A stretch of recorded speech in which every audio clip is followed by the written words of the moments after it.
सगळ्यांनी तिला डोक्यावर बसवून ठेवलंय. आणि बाय द वे आदित्य, हे फोटोशूट मी सासू मोमच्या परमिशनने करत होते.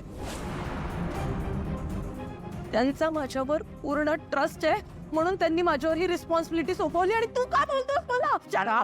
Shut up. पारूचा फोनवरचा आवाज ऐकून आई अस्वस्थ झाली होती म्हणून तिने अर्ध्या मीटिंग मधून मला परत पाठवलंय. माहितीये का तुला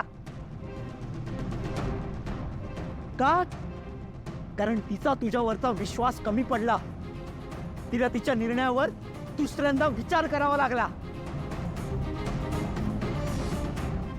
आणि आईचा पारूवर किती जीव आहे हे तुला माहित असताना सुद्धा तू असं कसं काय वागू शकतेस तिच्याशी?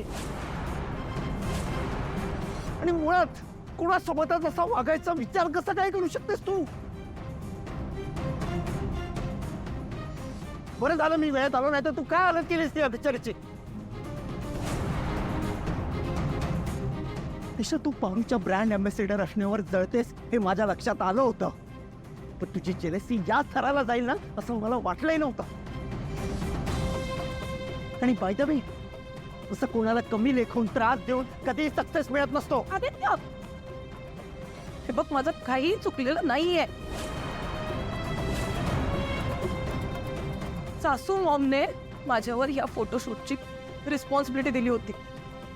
आणि तू प्रोफेशनलिझम बद्दल बोलतोयस ना, तर you be a little professional Aditya. तुला एवढं बेसिक तर माहित असेल ना की पारू एक मॉडेल आहे आणि मॉडेलला त्या त्या प्रोजेक्टनुसार तसे तसे आउटफिट्स वेअर करावे लागतात. त्यात तिची काही चॉईस नसते.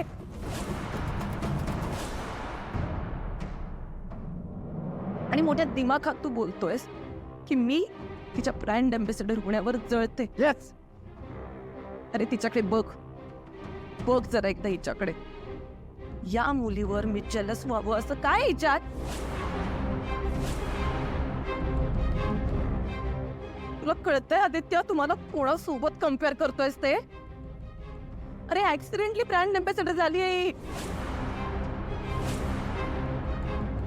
जर मॉडेलिंग पॉइंट ऑफ व्ह्यूने बघशील ना, this girl is not at all beautiful.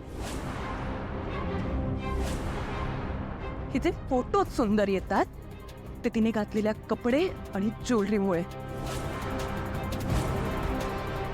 असे डिझायनर वेअर कपडे आणि ज्वेलरी जर तू रस्त्यावरच्या एखाद्या भिकारणाला पण घातले ना, तर तो पण तसा सुंदर दिसेल या पावळ्यात पारू सारखा.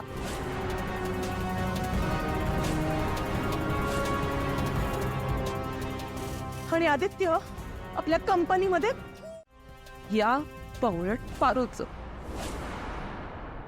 मोठे होर्डिंग्स कोणाचे लागतात? या पावळ्यात पारूच आहे.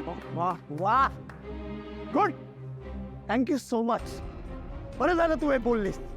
ऍटलीस्ट तुझ्या डोक्यातली ना सुंदरतेची कॉन्सेप्ट तरी आम्हाला क्लिअर झाली. दिशा, तू पारूमध्ये काय बघितलंस का? फक्त तिचे सुंदर फोटोज, तिचा निरागसपणा, तिच्या डोळ्यातला खरेपणा, तिचं शुद्ध मन, प्रेम, आपुलकी, तिचा बोलका चेहरा, तिच्या डोळ्यातलं तेज, हे नाही दिसलं तुला? ती मुळात ती या कंपनीचा चेहरा असणं हा आईचा निर्णय होता. आणि तू आईच्या निर्णयावर शंका घेतेस. तुला वाटतं पारूची जागा कोणी घेऊ शकतं? तू घेऊ शकते तिची जागा? तेच म्हणते. दिशा, तुझा प्रॉब्लेम पारूच्या ब्रँड अँबॅसेडर असण्यावर आहे ना, तर दिली तुला संधी. तर पारू तुझ्यासारखं तयार होईल आणि तू पारू सारखं तयार होऊन दाखव. आणि तुमच्या दोघांमध्ये कॉम्पिटिशन होईल. तू पारूपेक्षा बेस्ट आहे हे तुला सिद्ध करायचं आहे ना, मग आता सिद्ध करून दाखव. आणि एकदाच काय ते होऊन जाऊ दे. बोल, आहेस तयार? मी जर जिंकले तर बनवणारच तू मला ब्रँड अँबॅसेडर? जी जिंकेल ते किर्लोस्कर ग्रुप ऑफ कंपनीचा चेहरा असेल. I promise.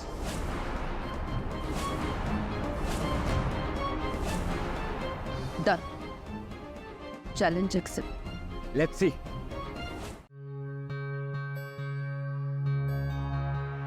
प्रीतम सर, माझी अजून एक विनंती आहे तुम्हाला.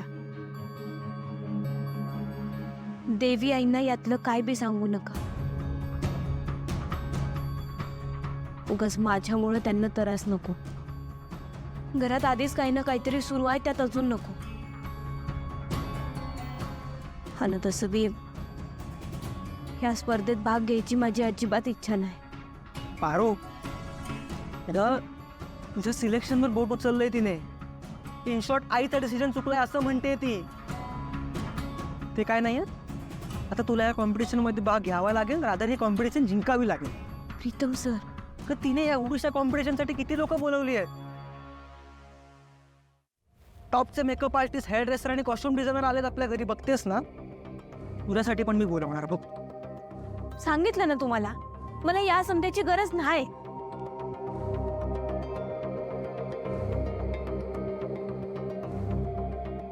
आदित्य सरांनी पारूसाठी हे ड्रेस पाठवलेत. ग्रेट, या तुम्ही. थँक्यू. प्रीतम सर, हो तुम्हाला कसं कळत नाही? अहो, दिशा मॅडम सारखी कापडं मी आयुष्यात कधी घातले नाही. आणि त्यांच्यासारखं ते उंच टाचेचे चपलं घालून मला कधी चालायला बी यायचं नाही. हा ना, तसं बी हारणारच आहे की मी दिशा मॅडम समोर. पारो, बघ, तू काही हरणार वगैरे नाही असा. अगं, तू दाखवून दे ना दिशाला की तू काय चीज असते. आणि जे आईला तुझ्यात दिसलंय ना, ते आता सगळ्यांना दिसू दे. प्रीतम सर, तुम्ही नका काळजी करू, मी पारूला तयार करते. प्लीज. प्रीतम सर,